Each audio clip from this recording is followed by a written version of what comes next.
Hello everyone, this is your boy Ilya from HY13 Tech, and today we are diving into one of the hottest Tesla debates.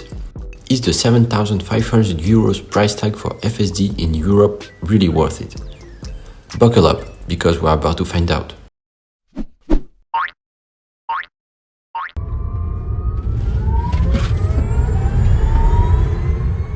This test is part of a series where I've been driving a Model Y Performance while my 2024 Model 3 Highland was getting repaired after someone hit it at the gym. Stay tuned for another video on how that insurance drama unfolds. But for now, let's focus on FSD and whether it delivers value for that hefty price tag. To engage FSD, you need to enter a destination because as advanced as Teslas are, mind reading isn't a feature yet. You can also use it like I do, manually signaling for lane changes or highway exits. At the time of filming, the infamous nagging was still active, meaning I had to apply torque to the steering wheel during driving and lane changes. That said, Tesla's interior camera now tracks attention, which is far less annoying than constantly applying torque.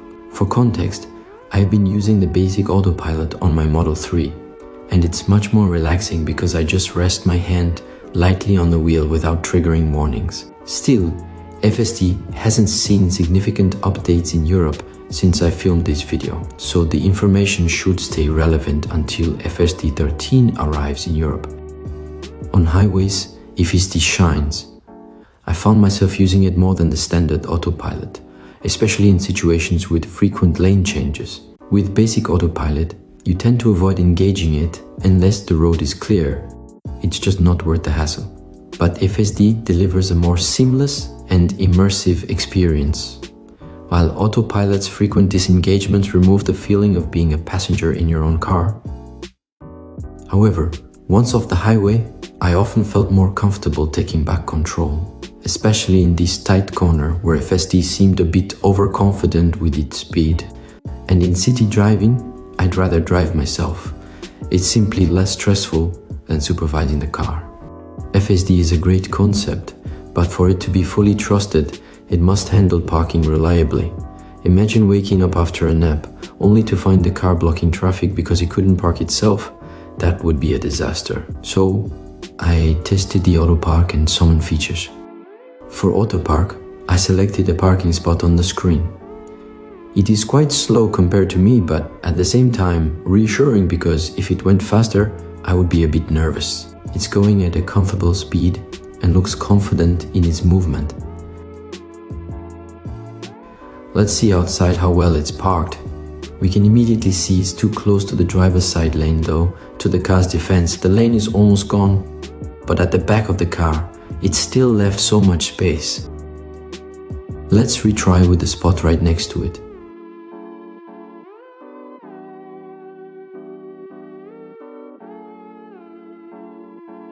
And again, it's too close to the driver's side lane, even though the lanes are a bit more visible than the first try. Let's move to another spot with cars already parked and with tree shadows, because with my first two tries, the car was backing up with direct sunlight in the cameras. I chose a spot with branches and leaves on the ground to see how the car would react and whether it would recognize them as obstacles. Apparently, it did not.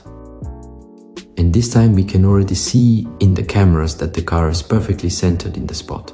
From the outside, it's also good, but to be fair, the conditions were not so bad and the lanes are clearly visible.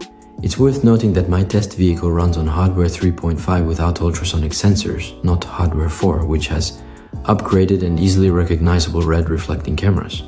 Auto park was fun, but it's not something I'd rely on until FSD can handle the entire process seamlessly from A to Z. Summon, on the other hand, is more practical for tight spaces where you can't open the doors fully. During my test, it worked well, but the range was limited to close proximity. It hadn't yet been unlocked to the 6 meters range at the time of filming.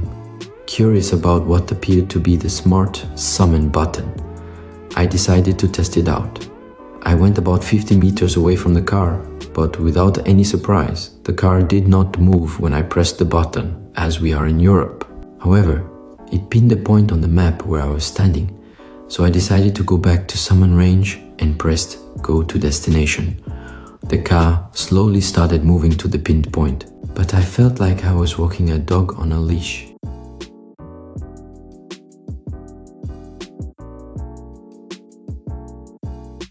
Then, suddenly, the car stopped halfway and parked in the middle of the parking lot. It could be a cool concept, but in its current state, it feels half-baked in Europe. In conclusion, FSD 12 in Europe feels underwhelming for its hefty €7,500 price tag. While FSD 13 in the US seems impressive, strict European regulations hold us back from enjoying similar capabilities. Honestly, I'd consider enhanced autopilot for €3,800 just to access features like auto lane change, but even that feels overpriced. For me, a €2,000 package with lane change on blinker press and basic summon would be the sweet spot until FSD is truly ready.